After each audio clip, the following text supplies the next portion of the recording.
अस्सलाम वालेकुम। वालेकुम सलाम। जी, क्या नाम है आपका? परवीन। अच्छा, आप कहाँ से आई हैं? जी, मैं चतरा टाउन से आई हूँ, इधर इधर से ही, बहावलपुर से। बहावलपुर से। ठीक है। आपको क्या-क्या मसले थे? मुझे मसला था कि 10-15 साल हो गए, काफ़ी मसला था दांतों का। और फिर मैंने दांत निकलवाई, यानी दांतों का मसला बहुत अरसे चलता रहा। और दवाइयाँ भी खाई और ये मतलब नहीं आराम आया।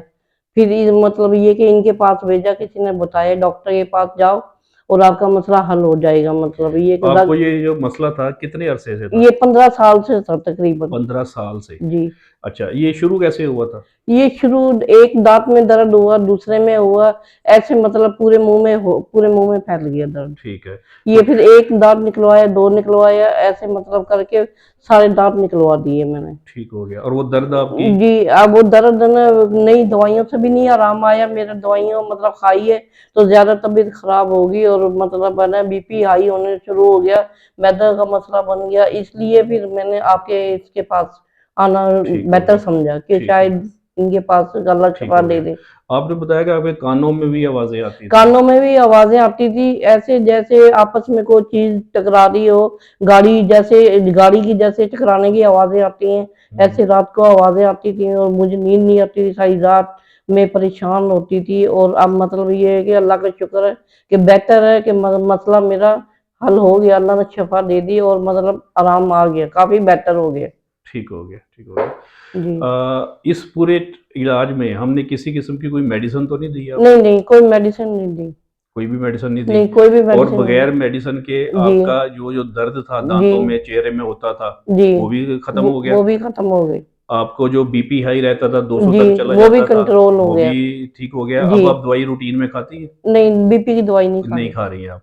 जी। अच्छा, उसके साथ आपको इश्यू आता था कि आपके कानों से आवाज़ें आती थी, जी, आती थी टिनाइटस का इश्यू था, आवाजें। जी। वो आवाज़ें भी अब नहीं, आवाजें नहीं नहीं आ रही आती। वो। साथ आपको एक इश्यू था कि आपको रात को 4-5 दफ़ा, 6 दफ़ा जी। पेशाब जी। के लिए उठना होता जी, था। उठना होता था। तो अब अब जब से मतलब ये है कि कम उठ रही है, कोई मतलब 1-2 दफा उठती है बस। रूटीन में अब आपको जी। वैसे नहीं उठना पड़ता। जी। ठीक हो गया। आज ये हमारे साथ जो पेशेंट है, मैं थोड़ा-सा इनका केस आपके साथ डिस्कस करना चाहता हूँ। इनको था ट्राइजेमिनल का इश्यू, ट्राइजेमिनल न्यूरोलजिया था इनको। तो वो सही डायग्नोज़ नहीं हो सका, तो वो यही समझते रहे जिनके पास भी इलाज के लिए जाते थे कि ये दाँतों का मसला है। तो वो एक दाँत निकाला, दूसरा निकाला, तीसरा निकाला, करते-करते इनके सारे दाँत जो है निकाल दिए गए। लेकिन जो पेन थी, वो ख़त्म नहीं हुई, क्योंकि मसला जो था वो ट्राइजेमिनल नर्व का था। तो जब तक वो मसला हल ना होता तब तक इनका वो पेन जो है वो ख़त्म नहीं होनी थी। तो मैं थोड़ा-सा इसके मतलब जो आपको बताना चाहता हूँ, क्योंकि ये केस हमारा रूटीन से थोड़ा-सा हट के है। नॉर्मली आप अब तक जितनी भी वीडियोज़ देखते रहे हैं उसमें आपको मुहरों के पेशेंट ज़्यादा मिलते रहे हैं, सियाटिक के, घुटनों के, सर्वाइकल के, फ्रोज़न शोल्डर के, इस किस्म के इश्यूज़ आपको मिले हैं।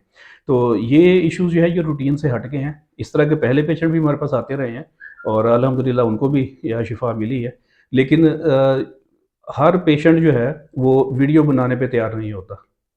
एंग्ज़ायटी के बेशुमार पेशेंट आए हैं, लेकिन एंग्ज़ायटी के पेशेंट जब वीडियो बनाने की बात करते हैं तो वो कतराते हैं। तो इसी तरह ट्राइजेमिनल ज़्यादातर केसेज़ हमारे पास फीमेल में आए हैं, तो उसके बाद वीडियो जो है वो बनाना मुनासिब नहीं समझती हैं अक्सर फीमेल। तो लेकिन ये इन्होंने बनवाई है कि चलें इसके रेफ़रेंस से कोई और पेशेंट ऐसा जिनको इस किस्म का इश्यू हो, तो अल्लाह ताला उनको भी इसके रेफ़रेंस से जो है वो शिफ़ा दे दे। तो मैं थोड़ा-सा बताना चाहता हूँ कि ट्राइजेमिनल न्यूरोलजिया जो है ये होता क्या है? ब्रेन से जितनी भी नर्व्स आउट हो रही हैं, वो ज़्यादातर स्पाइनल कॉर्ड के थ्रू आउट होती हैं। लेकिन 12 नर्व्स ऐसी हैं जो कि डायरेक्ट ब्रेन से आउट होती हैं, जिनको क्रैनियल नर्व्स कहा जाता है। जो इनमें से 5th नंबर की नर्व है, वो कहलाती है ट्राइजेमिनल नर्व, जिसके आगे 3 रूट बनते हैं, V1, V2 और V3। V1 जो है वो फोरहेड और आइज़ को कंट्रोल करती है, V2 नोज़ और अपर चीक्स को कंट्रोल करती है, V3 जो है वो लोअर जॉ, टंग, टीथ इनको कंट्रोल करती है। तो इनका जो बेसिक इश्यू आ रहा था वो था V3 का, जिसकी वजह से इनको जो है वो लोअर जॉ, टंग और साथ ही टीथ इनमें शदीद पेन थी, इनके ट्राइजेमिनल न्यूरोलजिया था। इसके साथ इनका सर्वाइकल का इश्यू था, जिसकी वजह से इनके नेक मसल्स बहुत टाइट हो जाते थे। उसकी वजह से भी इनको जो है वो बीपी हाई हो जाता था, पेन की शिद्दत बहुत ज़्यादा थी।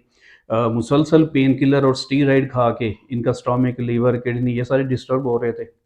तो हमने जो है इनकी ट्रीटमेंट की है, ज़्यादा हमने इसमें जो है वो प्रेशर पॉइंट्स यूज़ किए हैं इनके कान और हाथ के ऊपर।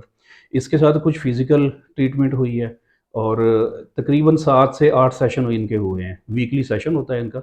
और अल्हम्दुलिल्लाह अब इस वक्त इनकी जो पेन थी वो स्टेप बाय स्टेप कम होती गई। सबसे पहले जो है इनकी पेन दिन में ख़त्म हुई, रात को इन्हें पेन मिलती थी।